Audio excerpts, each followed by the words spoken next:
Les vraies voix Sud Radio, 17h-20h, Philippe David. Retour des vraies voix avec Philippe Bilger, Céline Pina, Luc Gras. Un compte Instagram intitulé Violeur Paris a été créé en novembre dernier et compte désormais 33 000 abonnés avec pour mission de balancer des personnes soupçonnées d'agression sexuelle avec des identités régulièrement dévoilées avec la mention accusé. Les plaintes se multiplient contre ce compte avec des accusations qui sont parfois des vengeances. Nous sommes en compagnie de Maître Ilyacine Malaoui, avocat qui défend une personne mise en cause sur ce compte Instagram. Maître Malaoui, bonsoir. Bonsoir. En voyant ça, on se dit que le pilori est de retour et que la présomption d'innocence fait désormais partie du passé.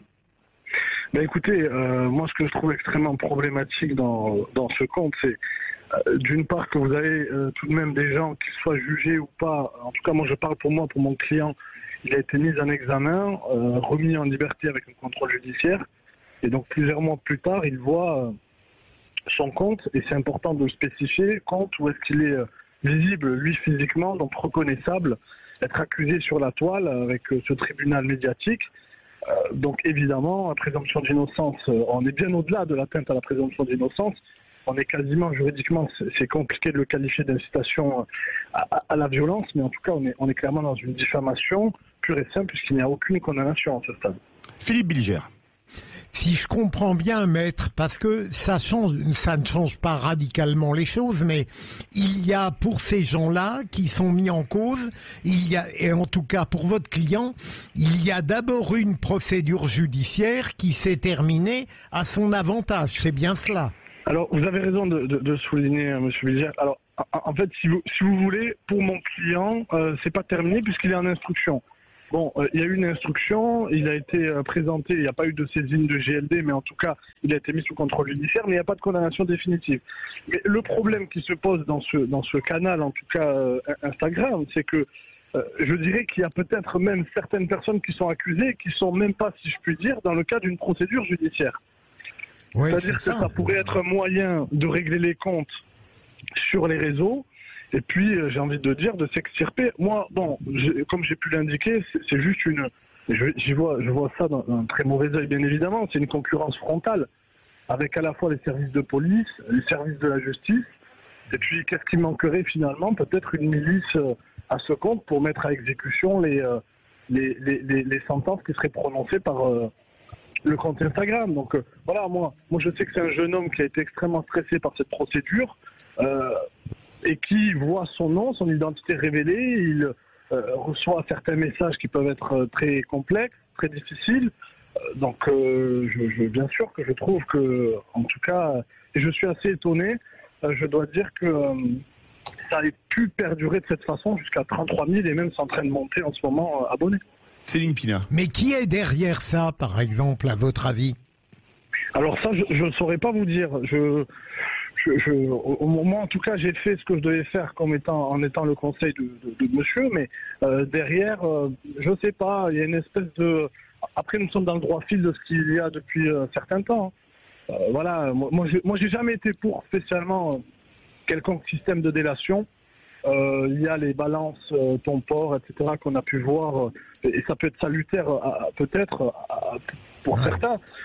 Moi, c'est pas forcément... moi, j'ai peut-être encore la naïveté de me dire qu'il faut faire confiance à la justice, et si on se plaint d'une infraction, eh bien, il y a des voies de droit accessibles pour ce faire. Céline Pina. En fait, cette affaire, elle parle de deux choses. Elle parle du fait que normalement, on n'a pas le droit d'accuser les gens sans preuve, sinon ça porte un nom, ça s'appelle de la diffamation. Et qu'en fait, s'il y a des tribunaux, c'est pour que justement, il y ait des démarches contradictoires et que la personne mise en accusation puisse se défendre. Si ça se passe comme ça, c'est aussi qu'on est dans des cadres assez particuliers. Notamment, il y a une vraie problématique sur la question des peines liées au viol. Je pense à une affaire qui a fait beaucoup réagir, qui était l'affaire de Shaina. C'était cette jeune femme qui a été brûlée vive dans le cadre de problèmes dans un quartier. Elle avait été désignée comme étant une fille facile. Elle avait été plus ou moins violée en réunion. Et là, on a vu, en fait, au moment du procès, d'abord une inconscience totale de la violence des hommes, de ces jeunes hommes qui se jugeaient tout à fait légitimes à traiter comme ça une fille qu'ils considéraient comme une traînée. Les choses sont allées extrêmement loin. Et des peines qui étaient absolument ridicules ou eu égard aux actes commis. Et c'est la même chose dans énormément d'histoires de viols en réunion. Et cela alimente l'idée que finalement, la justice ne rend pas justice.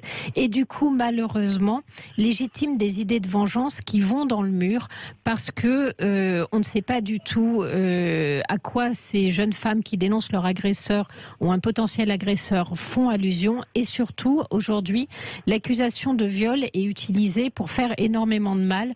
J'en veux pour preuve, je ne sais pas si vous vous souvenez de Sciences Po Grenoble. Oui. À Sciences Po Grenoble, on avait accusé un certain nombre de profs d'être fascistes.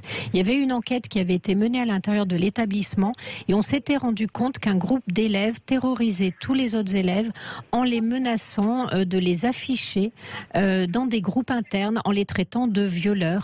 Et la question, en fait, du rapport homme-femme devenait une source de pression et une source d'accusation pour terroriser les gens, et ça avait été dénoncé par le rapport d'inspection qui avait enquêté à Sciences Po. Maître Yacine Malawi. Oui, j'entends, alors juste je veux revenir sur quelque chose, j'entends j'ai envie de dire la volonté qui pourrait être celle quelque part de la vengeance en disant finalement l'institution judiciaire est laxiste et ne punit pas assez ceux qui sont coupables d'agressions sexuelles ou même ça se ressent aussi sur d'autres types d'agressions, hein. C'est plus général et d'autres infractions. Mais voilà, moi ce qui me dérange en réalité, c'est la confiscation qui peut être faite c'est un choix de justice.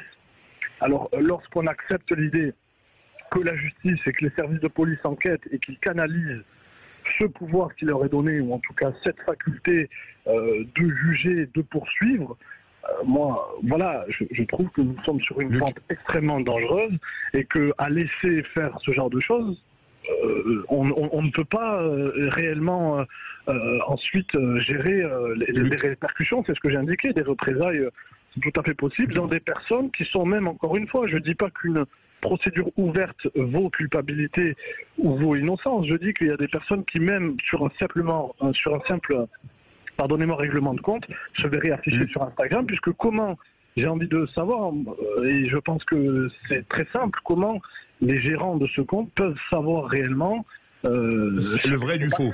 Il n'y a aucun filtre. Luc Gras court et Maître Yacine Malawi court aussi. Non, mais prenons un peu de recul sur ce genre d'événements quotidiens. En réalité, derrière tout cela, il se pose une vraie question. C'est la montée des tensions dans notre société. Alors, comme Céline l'a bien dit, si la justice n'a pas forcément les moyens de parer à tous ces types de situations, qu'est-ce qui se passe? Eh bien, on fait justice par l'intermédiaire de la vindicte populaire. Et donc, c'est très grave. La société dans laquelle on le voit bien, les tensions montent. Or, c'est précisément le contraire qu'on devrait mettre en place. C'est des structures d'apaisement, de dialogue. Alors, bien sûr, il faudrait pour cela que les vrais coupables soient véritablement condamnés. Maître Yacine Malawi, en 15 secondes, vous allez porter plainte contre le titulaire du compte ou pas? Oui, et en 15 secondes, juste, je veux revenir sur ce qui a été indiqué, mais très très rapidement. On est dans une société, malheureusement, avec le culte de l'immédiateté, le prêt-à-manger, le prêt-à-porter, le prêt-à-juger aussi parfois. Et c'est vrai que les choses allant peut-être assez lentement dans la justice, mais c'est un choix de justice et de qualité que nous voulons aussi, eh bien certains choisissent peut-être la rapidité qui n'est pas la bonne et jeter en pâture l'honneur de certaines personnes sur les réseaux. Merci beaucoup Maître Yacine Malawi. Dans quelques instants, notre grand débat. Les médias passent-ils tout à Macron? Vous êtes 97,8% à dire oui. Vous voulez réagir? Le 0826 300 300 et les réseaux sociaux.